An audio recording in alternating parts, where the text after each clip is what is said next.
Good morning. It's just about 5 a.m. here outside of Calgary. This morning, we're going to look at and play with a little bit of supine hip work. Now, I've got my mini skeleton here, and I want to show you what's going on here with the legs and how we're going to play with it. So we're going to start with legs up the wall to begin with. So it's going to look a little like this, right? Some of you will be right up against the wall, so those leg bones will be more at 90. Others of you will have your leg bones further away. What you want to be careful of is not to move your pelvis too much, because when you start to move your pelvis too much, then you start to get into way too much back flattening. But don't worry about the back flattening. Just think more about, let's move those leg bones. Let's see if we can get these guys' leg bones moving in the hip socket. Then once we're there, we're going to play around with moving the one leg to the side and having the pelvis follow. So we're going to move one leg in the hip socket, then the pelvis will follow. You'll see there's a rotation that's going to happen between the pelvis and the spine, or pelvis and the rib cage. And then we're going to scooch back along the floor and move into Supta Padangusthasana, a little bit of Happy Baby, and then into another twist. So you can see how all these parts are moving, right? Leg bone into pelvis, spine, rib cage. And it's just our awareness and our orientation with how our body parts are moving that becomes really, really interesting and how it is that we feel, okay? So I'm going to put my mini skeleton aside. I'm going to move back to the wall. What I'd love for you to have, if you've got one, have a TheraBand. It's not like absolutely necessary, but if you've got one, have a TheraBand. Mine looks a little like this, okay? And have a strap, okay? If you need something for under your head, I know not a lot of people are a fan of putting something under your head when you're on your back. I totally understand. I can do another video on that down the road. But if it feels more comfortable for you, then do it. You make that choice, okay? And then if you want me to do a video about putting something underneath your head, let me know and I'll do that later, okay? All right, so let's come here to legs up the wall. Okay, now you'll notice that I'm a little bit further away from the wall, and that's just because it's almost 5 a.m. you know, and it's just 5 a.m. And so I just want to be where I want to be here at this time. I mean, you could shove yourself right up. I could push myself right up against the wall, but it just doesn't feel like super comfy, right? It's fine, but it just doesn't feel comfy. So I just want to be right about here, okay? So it's just a place where my pelvis is on the ground and my legs are comfy, and my overall feel is like it's a thumbs up. Yeah. And then just feel your leg bones as wooden telephone poles. And this is your pelvis, which is like mud. And let those wooden telephone poles settle into the mud. Yeah. And so you don't have to think your way through this. Yes, I just gave you an image. It's not that you need to pull your legs down. See if you can allow for the legs to just settle. So there's nothing for you to do. And of course, feel your breathing and just feel where you're at. Maybe it's 5 a.m. for you. I don't know. Maybe it's 7 a.m., 6 a.m., it could be 4 a.m. Or maybe it's the middle of the afternoon. But now from here, let's cross over one ankle. And just notice as you move this leg, this is a leg bone motion in the pelvis. And then notice that and slide that leg down to wherever it is. Try not to get your hands all involved. Right? Because when you get your arms involved, then this becomes an arm movement and not a hip movement. And we don't retrain that hip as well as we could, and we lose out on what we could become aware of. Okay. Now your ankle might come down to the top of your knee, or sorry, above your knee. It may just naturally come down below. So you get to decide whether you bend the other leg. But again, the cue is, how do you feel through your pelvis? Is your pelvis still on the ground? Notice what goes on through your jaw or your head or your rib cage. If there's any increase of tension or strain.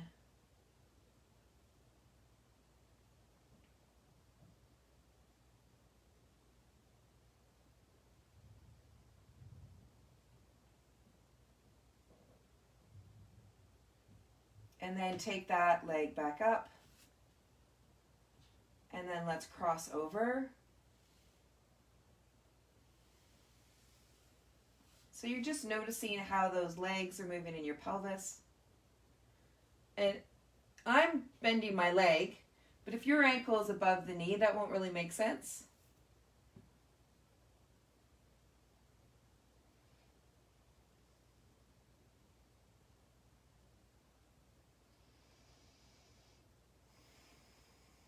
Lovely. Okay, and then let's take the leg back up. Okay, so now this is where we start to take the feet onto the wall, scooch back a bit so that you're at like 90 and 90. And now this leg, watch what's happening here. This leg is going to lead the way. And then you're going to move the whole body over into a twist, right? And then you're going to bring, you'll notice how I lead with this leg, and then I bring it over, and I come into a twist. Yeah. So you may be more or less mobile than me in terms of what your legs are doing in your hip sockets. But the basic idea is your leg leads, gets to a point where then the pelvis and the other leg follow. And then as you come around, I'm a little stuck into this corner, so let me come back a little bit. So if I come over here, what's happening here is I just don't drop this leg to the ground. I let the whole pelvis come around as far as it can without my shoulder lifting. Okay, and then this lifts. Good, and then over we go. Watch where my pelvis does. Pelvis comes around, shoulders still on the ground. Pelvis comes around, pelvis comes around, pelvis comes around. And then up.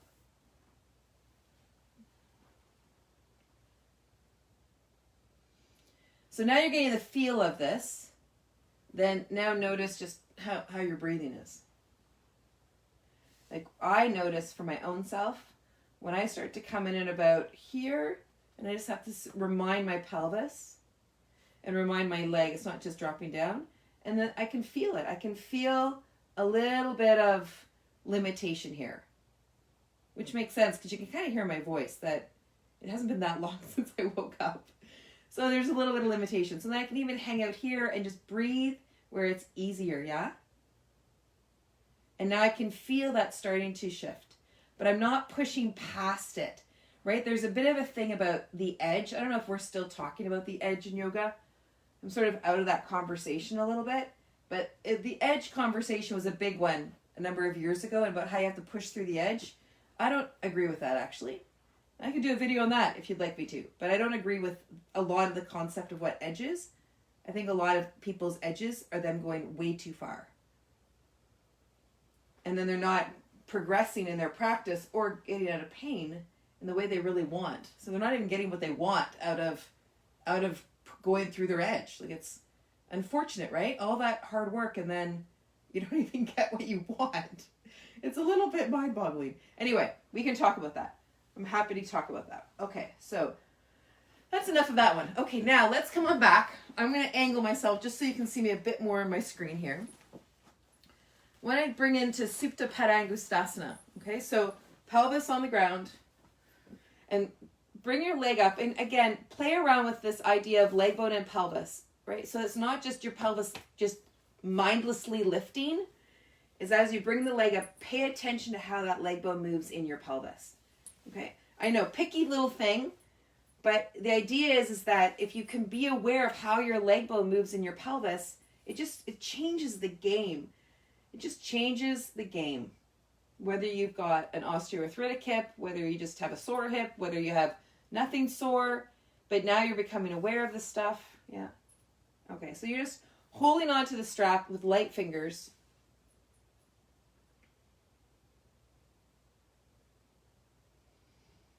And breathing easily.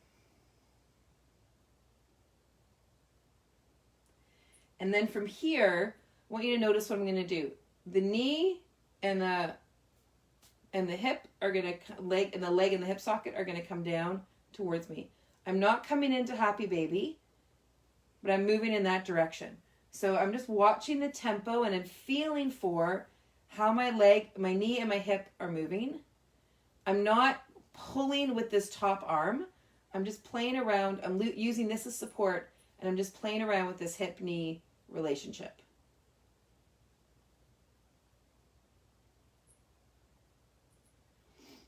So I'm not tugging this way with the strap. It's just for support. Okay, great.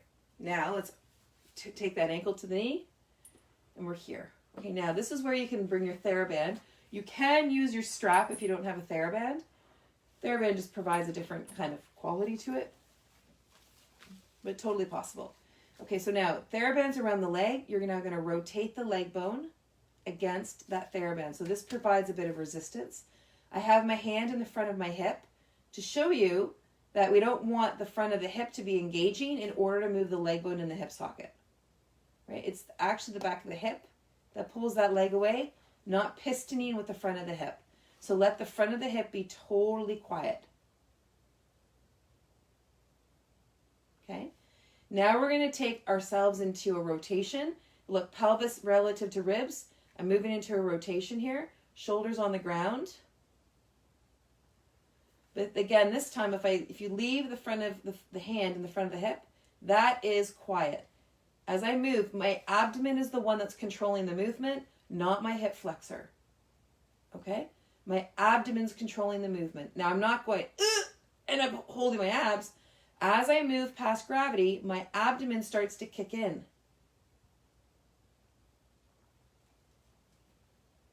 And if yours isn't, then that becomes very interesting.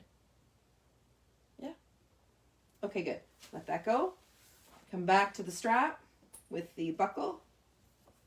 And then up into Supta Padangustasana. I don't know about you, but I'm not even sure I really like this being called hamstring stretch or hamstring release. I know a lot of people, and I even have called it that, but it really isn't about that. Okay, so here, just letting this leg bone settle into the hip socket.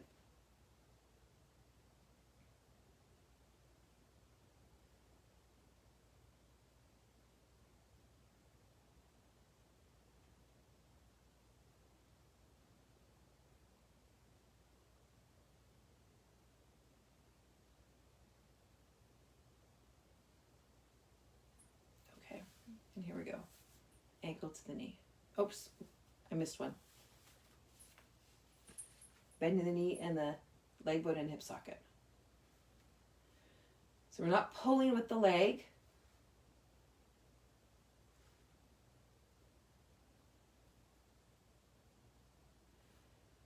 Just playing with the knee and the hip.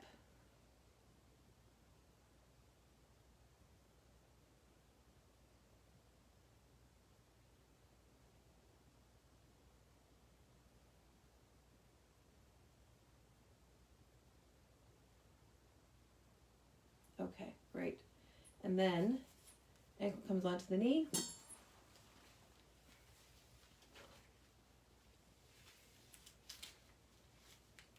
And start to rotate that leg bone in the hip socket.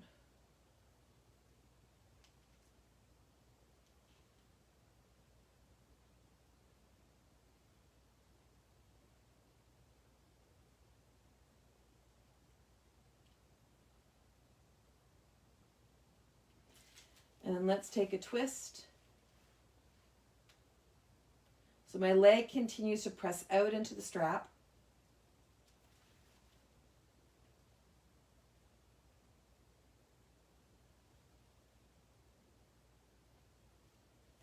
And my abdomen is kicking in as I move past gravity.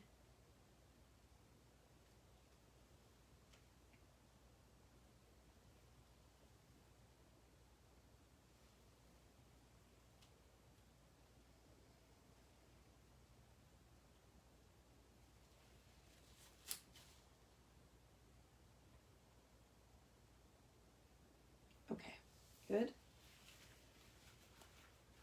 Now, let's take one leg up, the other leg up. Hands can grab, but watch where my shoulder is. Let me scooch forward here a little bit for you guys. Okay. Okay, so here. Just want to get close enough to the screen. So you can see my bum and my shoulders. Okay, now, my leg bones are coming in close to my belly. My arms are not reaching up like that, yeah? What I'm doing, I mean, you can. Don't get me wrong. I'm not like saying don't do that. I mean, I just said that. It's more that when I'm doing this, what I'm not doing is this. That's what I want to say. When I do this, I'm not doing this. And I want to focus in on this movement, the hip to the knee, so that I want my shoulder to be here because that's the intent of my movement. Okay, so thanks while I rephrase that. Okay, so now for where I'm at right now, I grab hold of my ankle or around my shin and then I pull. Now, you might not be able to grab that. Your angle of the hip here and the knee might not be where you can grab this. So you might be up here. So then you grab this or you grab this. So grab whatever is grabbable, but not like with like anger. I mean, I guess you could grab it with anger, but you follow what I'm saying, hey? Okay, so then grab whatever you can grab, and now you can gently allow yourself to bring those legs in. But again, feel for your sacrum and your pelvis, and try not to hold them down, yeah? Just be where they are. And so if you end up going too far, you're like, oh, look, there's some air underneath there. I've gone too far. So it's just, you only move your leg bones as far into your hips, into the movement as your pelvis stays where it is. Yeah.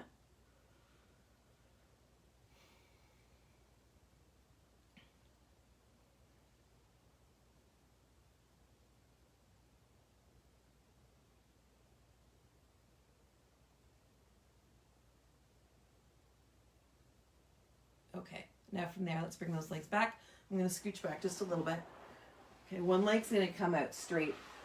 And just feel what you've just done. We're going to finish up with one more twist. And bring the leg to your belly. And then the leg comes across and into a twist. And you can see that I'm not heaving off my arm and my leg. You certainly can. Just notice the impact.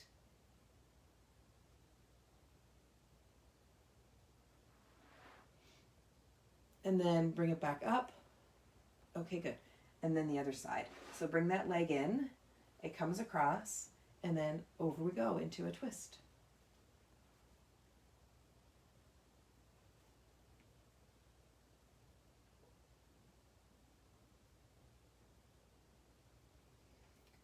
Now what becomes interesting, I'll just make one final comment about twisting here, is that when we bring the leg up, sometimes what can happen is as we come across, we move our head. So let me bring my head more into the camera. Is we can sort of slide down our body a little bit like this. I'm exaggerating it. So notice if as you twist, your chin drops. And then really only go as far, and try not to avoid it. Just notice when that happens. And then that might mean that you're going more this way towards your bum than you are actually into a rotation.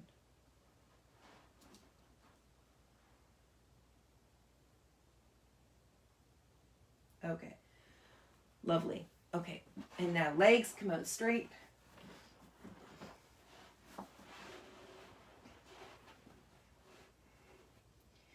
And now just feel what it is that you have done to your body this morning, or maybe you're joining me in the afternoon, and just feel what that feels like.